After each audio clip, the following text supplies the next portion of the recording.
السلام علیکم اور میری یوٹیوب اسٹوری لائف چینل پر خوش آمدید۔ آج ہم جانتے ہیں ارطغرل کی حقیقی تاریخ کے بارے میں۔ ارطغرل بے ارطغرل عثمان کے والد ہیں۔ کائی قبیلے کے ایک چھوٹے سے حصے کے ساتھ ارطغرل نے صرف 400 خیموں کے ساتھ مغرب کی جانب مشکل راستے پر گامزن ہو کر ایک عظیم ترین سلطنت کی بنیاد رکھی۔ سلطان علاء الدین کو صادتین کوپیک کے ذریعہ زہر دینے کے بعد اس نے کوپیک کی حکومت کے خلاف بغاوت کی اور اپنی ریاست سوگت کے شہر کو اس کا دارالحکومت قرار دیا۔ اپنی بیوی کے لیے ان کی محبت اور احترام بڑے پیمانے پر مشہور تھا۔ حلیمہ سلطان سے ان کے 4 بیٹے تھے اور ان کا انتقال 90 سال کی عمر میں ہوا۔ ان کی زندگی کے آخری 10 سال اپنے قبیلے میں خاموشی سے گزرے، جب بڑھاپے کی وجہ سے انہوں نے اپنی تمام ذمہ داریاں اپنے سب سے چھوٹے بیٹے عثمان کے سپرد کر دیں۔ ان کی زندگی کا ایک تاریخی ثبوت عثمان کے بنائے ہوئے سکے ہیں جو ارطغرل کو ان کے والد کے نام کے طور پر پہچانتے ہیں، لیکن اس کے علاوہ لوک کہانیوں کے علاوہ ان کے بارے میں زیادہ کچھ معلوم نہیں ہے۔ ان کے بارے میں معلومات اور تاریخی حقائق موجود ہیں جو ترکی کے آرکائیوز میں، ابن عربی کی تاریخ کے اندر، ٹیمپلرز کے بارے میں مغربی آرکائیوز میں، بازنطین تاریخوں اور داستانوں میں رکھے گئے ہیں، لیکن اداکار انجین الطان کے مطابق یہ معلومات صرف 7 صفحات پر مشتمل ہے۔ دوست جس نے اس عظیم کردار کو زندگی بخشی۔ اس کے باوجود انجین ارطغرل کو کھیلنا ایک بہت بڑا اعزاز سمجھتا ہے کیونکہ وہ ترکی کی تاریخ میں وہ پہلا شخص تھا جس نے خانہ بدوش طرز زندگی سے ہٹ کر ایک ایسی ریاست قائم کرنے کی کوشش کی جو گزشتہ 600 سالوں پر محیط تھی۔ ہم جانتے ہیں کہ اسے 1280 میں سوگت میں دفن کیا گیا تھا۔ اس کے مقبرے کے ارد گرد حلیمہ سلطان، حام مادر، اس کے بیٹوں گندوز، ساوچی بے، سارو باتو اور عثمان، اس کے بھائی دیندار، ترگت الپ، سمسا الپ، عبد الرحمن اور بہت سے لوگوں کی قبریں ہیں۔ اس کے الپس کے دوسرے جو ارطغرل بے کے ساتھ سوگت پہنچے، جو وہاں دفن نہیں ہوئے تھے، وہ راستے میں ہی مر گئے۔ عثمان کو سلطنت عثمانیہ کے باپ کے طور پر جانا جاتا ہے کیونکہ اس کی بیلی سلطنت سے عثمانی سرزمین کی توسیع کا آغاز ہوا۔ تاریخ کی کتابوں میں آپ اکثر عثمانی حکومت کو عثمانی خاندان کے نام سے جانا جاتا دیکھیں گے۔ عثمان اپنے والدین کے پاس بہت دیر سے آیا۔ وہ ارطغرل اور حلیم کی زندگی میں دیر سے پیدا ہوئے۔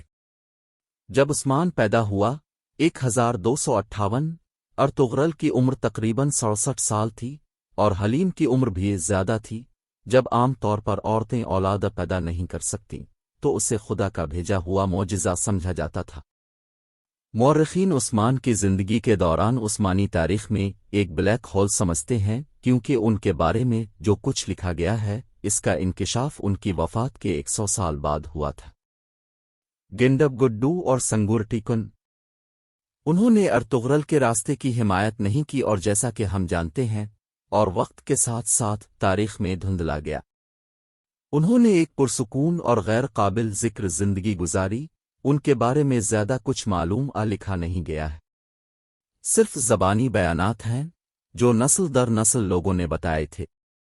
اس کے مطابق ایک عظیم منگول حملے کے دوران انہیں بڑا نقصان اٹھانا پڑا اور ان میں سے جو بچا تھا وہ منگول کی حکمرانی میں تابعداری کے ساتھ زندگی گزار رہے تھے۔ ڈنڈر بیگ، وہ ایک بہادر اور نامور جنگجو، نیک دل اور محبت کرنے والا آدمی تھا، اپنے بھائی، اپنے قبیلے اور اپنے خاندان کے لیے وقف تھا، لیکن تاریخ اسے ایک کمزور شخصیت کے طور پر دستاویز کرتی ہے اور اس نے اپنی طویل زندگی میں بہت سی غلطیاں کیں۔ اس کی موت 92-93 سال کی عمر میں عثمان کے ہاتھ سے ہوئی۔ اس نے عثمان کے ایک فیصلے کے خلاف بغاوت کی اور یہی عثمان کے لیے آخری تنکا تھا۔ ترگت الپ، وہ ترکی کی تاریخ کے عظیم اور مشہور جنگجوؤں میں سے ایک تھا، ارطغرل کا خونی بھائی اور اس کا سب سے اچھا پیروکار اور حامی، ایک بہت ہی ذہین اور قابل آدمی تھا۔ اس نے غیر معمولی طور پر طویل زندگی گزاری، یہاں تک کہ ہمارے دور کے لیے بھی۔ وہ 35 سال کی عمر میں ارغرول بے سے زندہ رہا اور وہ ایک جنگ میں مارا گیا جس کی عمر 125 سال کی عمر میں اس کے ہاتھ میں افسانوی جنگی کلہاڑی تھی۔ ارطغرل کے انتقال کے بعد ترگت عثمان کا بنیادی سہارا بن گیا، اور جب عثمان نے اپنی سلطنت قائم کی تو اس نے نئی ریاست کے گورنر کے طور پر ترگت کو اعلیٰ ترین عہدے سے نوازا۔ بامسی بیریک، وہ ایک افسانوی ہیرو تھا۔ ان کی زندگی کو اس زمانے کی قرون وسطی کے عثمانی تاریخ کی کتاب میں بیان کیا گیا ہے، جس کا عنوان بی کرکٹ کی کتاب ہے۔ وہ ایک زبردست جنگجو، نیک دل اور بہت ہی مزاحیہ آدمی تھا۔ اس کی محبت کی زندگی افسانوی تھی، کیونکہ اس کا دل دو محبتوں کے درمیان تقسیم تھا۔ اس نے 16 سال بازنطین کے ایک تہنے میں گزارے، اور شہزادی، جو اس قلعے میں رہتی تھی، اس سے محبت کر گئی اور اس نے فرار ہونے میں مدد کی۔ یہ معلوم نہیں کہ وہ کب مر گیا یا کب تک زندہ رہا، صرف یہ کہ وہ اس وقت تک کافی عرصہ تک زندہ رہا، اور یہ کہ وہ مکر و فریب سے گھات لگا کر مارا گیا اور بیوی اور بچے چھوڑ گئے۔ ہم صرف اندازہ لگا سکتے ہیں کہ اس کردار کو اس سیریز میں کب تک رکھا جائے گا۔ ابن عربی، جیسا کہ ہم میں سے بہت سے لوگ جانتے ہیں کہ ابن عربی ایک مشہور زمانہ نگار، صوفیانہ، فلسفی، شاعر، بابا ہیں۔ وہ دنیا کے عظیم روحانی اساتذہ میں سے ایک ہے۔ ابن عربی 1165 میں اسپین کے شہر مرسیا، اندلس میں پیدا ہوئے، اور ان کی تصانیف نے پوری اسلامی دنیا اور عیسائی دنیا پر بہت زیادہ اثر ڈالا۔ ان کی فکر کے زیر اثر آفاقی نظریات آج کے دور میں فوری اہمیت کے حامل ہیں۔ وہ ارطغرل بے کے لیے عظیم تحریک اور معاون تھے۔ وہ 75 سال کی عمر میں 1240 کو فوت ہوئے۔ اپنی موت کے بعد ارطغرل بے نے اپنی متعدد تحریروں، کتابوں، ڈائریوں، تعلیمات اور اپنے دیگر روحانی کاموں اور اپنے پیروکاروں کے ذریعے ابن عربی سے حمایت حاصل کرنا جاری رکھا۔ حلیمہ سلطان، وہ ایک سلجوق شہزادی تھی جو اپنے شوہر اور اس کی سب سے بڑی حامی کے لیے بہت وقف تھی۔ ارطغرل بے سے اپنی محبت اور لگن کی وجہ سے اس نے اپنا ٹائٹل اور اپنے محل کی زندگی ترک کر دی۔ ارطغرل بے، سلجوق ترک اور اوغوز ترک سے اس کی شادی کے ذریعے دو عظیم ترین ترک شاخیں خون کے رشتوں کے ذریعے اٹل متحد ہو گئیں۔ ہائے ماں، اس نے لمبی زندگی گزاری اور وہ ان کے ساتھ سوگت تک آئی۔ وہ ایک ذہین، دیکھ بھال کرنے والی اور بہادر عورت تھی، جس نے سلیمان شاہ کے انتقال کے بعد اپنے قبیلے کی بیوی کے طور پر کام کیا۔ ان کا بڑے پیمانے پر احترام کیا جاتا تھا اور انہیں لوگوں کی ماں کہا جاتا تھا۔ یہ واضح نہیں ہے کہ آیا اس نے گنڈب گڈو کو جنم دیا، اس نے یقینی طور پر اس کی پرورش کی۔ ذرائع کی ایک لائن کے مطابق گنڈب گڈو اس کا اپنا بیٹا تھا، لیکن چونکہ سلیمان شاہ نے اپنی پہلی بیوی کو کھو دیا تھا ہم سے شادی کرنے سے پہلے، کچھ ایسے ہیں جو مانتے ہیں کہ گنڈب گڈو اس نوجوان عورت سے پیدا ہوا تھا۔ سلیمان شاہ، وہ اس وقت کی ایک بہت ہی قابل احترام شخصیت تھے۔ ان کے 4 بیٹے ہیم مدرسے تھے۔ اس کی موت دریائے فرات میں ڈوبنے سے ہوئی، اور حلب کے قریب وہ مقام جہاں اسے ترکوں کے لیے ایک مقدس مقام میں دفن کیا گیا جو کہ آج کل شام میں ہے، اور وہ علاقہ اب بھی ترکی کا ہے۔ اس کی حفاظت ترکی کے فوجی محافظ کرتے ہیں، اور آپ کو ضرورت ہے وہاں جانے کے لیے پاسپورٹ، سلیمان شاہ کا مزار دیکھنے کے لیے۔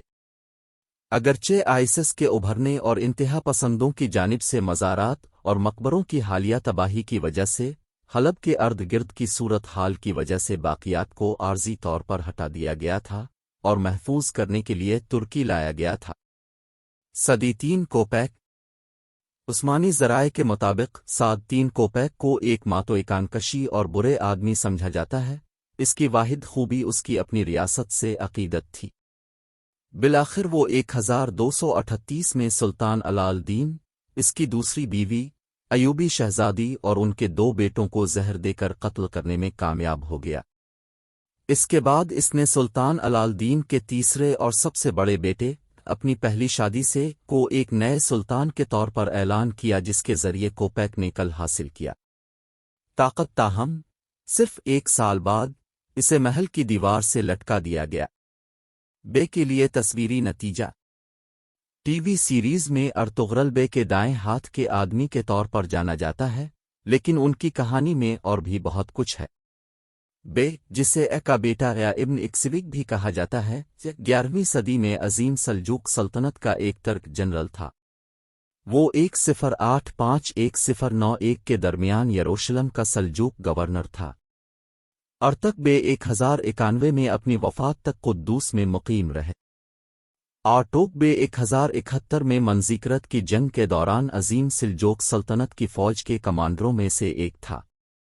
جنگ کے بعد اس نے سلجوق سلطنت کی جانب سے اناطولیہ کی فتح میں حصہ لیا۔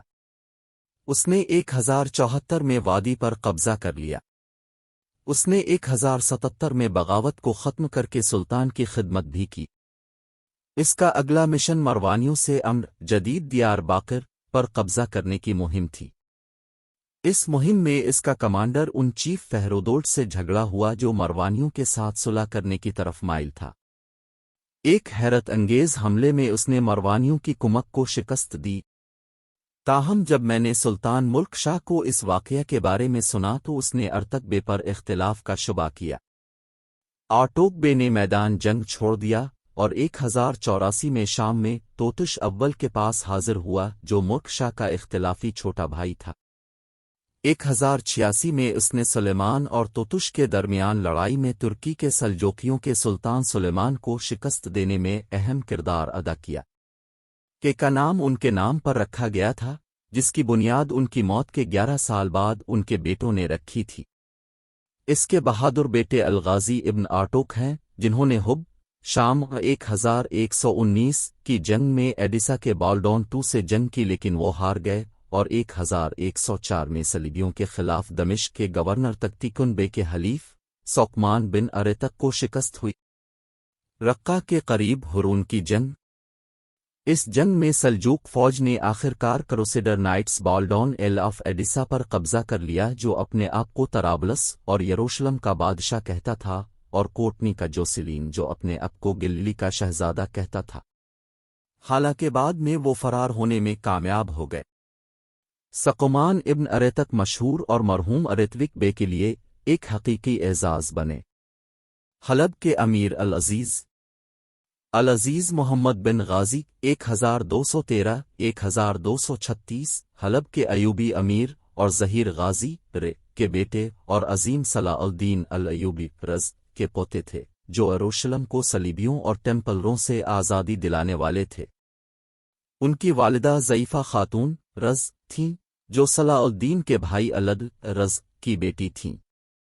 العزیز کی عمر صرف 3 سال تھی جب ان کے والد ظاہر غازی 1216 میں 45 سال کی عمر میں انتقال کر گئے۔ اسے فوری طور پر حلب کے حکمران کی حیثیت سے اپنے والد کی حیثیت وراثت میں ملی۔ ایک ریجنسی کونسل بنائی گئی جس نے شہاب الدین تغرل رز کو اپنا سرپرست مقرر کیا۔ تغرل الظاہر غازی کا مملوک تھا اور اگلے 15 سالوں تک حلب کا مؤثر حکمران رہا۔ العزیز نے 17 سال کی عمر تک اقتدار پر اصل کنٹرول نہیں لیا تھا۔ اس وقت اس نے تغرل کو اپنے خزانچی کے طور پر برقرار رکھا۔ عام طور پر اس نے ایوبی خاندان کے مختلف ارکان کے درمیان پیچیدہ تنازعات کی طرف متوجہ ہونے سے گریز کیا اور حلب کے دفاع اور بنیادی ڈھانچے کو مضبوط بنانے کے بجائے توجہ مرکوز کی۔ اس ظاہر غازی کے ذریعے شروع کیے گئے اور العزیز محمد کے ذریعے مکمل کیے جانے والے تعمیراتی کاموں میں قلعہ کی ازسر نو تعمیر اور اس کے اندر محل، مسجد، اسلحہ خانہ اور پانی کے حوض شامل تھے۔ العزیز کی شادی الکامل کی بیٹی فاطمہ خاتون سے ہونے کے بارے میں جانا جاتا ہے، جس نے بظاہر حلب میں 2 مدارس کی تعمیر کے لیے اپنے شوق کا اشتراک کیا۔ العزیز کا انتقال 26 نومبر 1236 کو صرف 23 سال کی عمر میں ہوا۔ ان کا بڑا بیٹا ناصر یوسف صرف 7 سال کا تھا، لہذا العزیز کی والدہ ضعیفہ خاتون نے عہدہ سنبھالا۔ حیرت کی بات یہ ہے کہ العزیز کی بیٹی غازیہ خاتون نے روم کے سلجوق سلطان کی خسرو دوم غاث الدین ابن کیقباد سے شادی کی۔ اگر آپ کو یہ ویڈیو پسند ہے تو آپ اس ویڈیو کو لائک اور سبسکرائب کریں اور اپنے دوستوں میں شیئر کریں تاکہ وہ ارطغرل غازی کی تاریخ کے بارے میں جان سکیں۔